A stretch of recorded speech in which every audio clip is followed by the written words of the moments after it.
Hello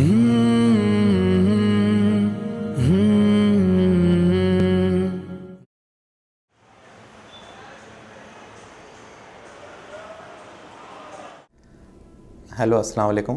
मैं doctor Mohammad Irfan, मैं consultant rheumatologist हूँ। मैं आज आप लोगों को वर्ल्ड आर्थराइटिस डे के बारे में कुछ बताने आया हूँ। हर साल अक्टूबर 12 को वर्ल्ड आर्थराइटिस डे मनाया जाता है, जिसका मेन पर्पज़ है आम लोगों में आर्थराइटिस के बारे में अवेयरनेस पैदा करना। जैसे कि बहुत से लोगों को लगता है कि आर्थराइटिस एक बूढ़े लोगों की बीमारी है, जो एज रिलेटेड बीमारी है, जिसका कोई ट्रीटमेंट नहीं है।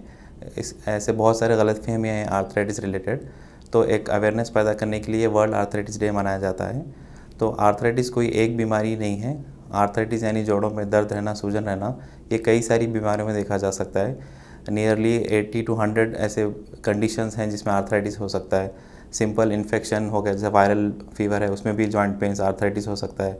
एज के साथ, जिसको हम ऑस्टियोआर्थराइटिस बोल सकते हैं, उसके साथ भी आर्थराइटिस हो सकता है। और कुछ कंडीशंस होते हैं जिसको ऑटोइम्यून कंडीशंस बोलते हैं। उसमें बहुत इंपॉर्टेंट रूमेटॉइड आर्थराइटिस करके कंडीशन होती है, जो बहुत कॉमन कंडीशन है, जिसको हम उर्दू में गठिया या सांधीवात भी बोलते हैं। तो ऐसे लिस्ट ऑफ कंडीशन है जिसमें आर्थराइटिस होता है। और ये सिर्फ एज रिलेटेड बीमारी नहीं है, किसी भी एज में आ सकता है। छोटे बच्चों में 5 साल 10 साल से लेके 70-80 ईयर्स तक भी देखा जा सकता है। और बहुत सारी गलतफहमियां हैं, जैसे इसको हकीमी दवा से या फिर पट्टियाँ लगाकर ट्रीट कर सकते हैं, या सिर्फ पेन किलर लेना है। ऐसा बिल्कुल नहीं है, ये सब गलत है। इसका डेफिनेटली ट्रीटमेंट जितना जल्द से जल्द शुरू हुआ, जितना जल्द से जल्द बीमारी मालूम में आ गई, डायग्नोसिस हो गए, तो उसका ट्रीटमेंट उतना ही अच्छा रहता है। लॉन्ग टर्म कॉम्प्लिकेशंस अवॉइड कर सकते हैं।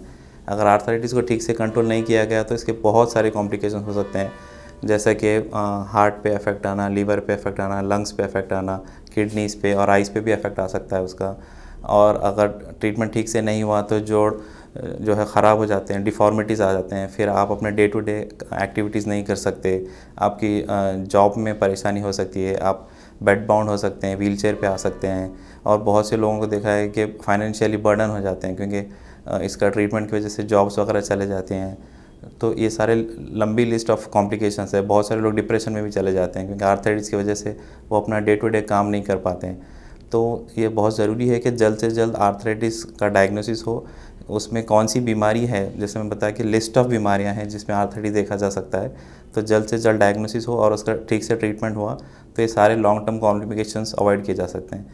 सिर्फ सिम्टोमेटिक ट्रीटमेंट लेना, पेन किलर खाना, या फिर कोई दवा ले रहे किसी के पास से, RMPs के पास से, हकीमी दवा या फिर पट्टियाँ लगाना, ये सब गलत है। ये परमानेंट रिलीफ नहीं है। ये टाइम बीइंग के लिए ठीक है, लेकिन इससे अंदर का बीमारी कंटिन्यू रहेगा और बाकी चीज़ों पे इफ़ेक्ट आएगा। तो इस अवेयरनेस को पैदा करने के लिए वर्ल्ड आर्थराइटिस डे मनाया जाता है। तो अगर आपको आर्थराइटिस या जोड़ों में कोई दर्द है तो कोई एक क्वालिफाइड रूमेटोलॉजिस्ट जाके आप कंसल्ट करके उनकी हेल्प ले सकते हैं। और इस साल जो वर्ल्ड आर्थराइटिस डे का जो थीम है वो है आर्थराइटिस इज़ ट्रीटेबल, यानी आर्थराइटिस को ट्रीट किया जा सकता है। लेकिन जितना जल्दी ट्रीटमेंट स्टार्ट होगा उतना बेहतर रहेगा, उतना लॉन्ग टर्म कॉम्प्लिकेशंस कम होंगे।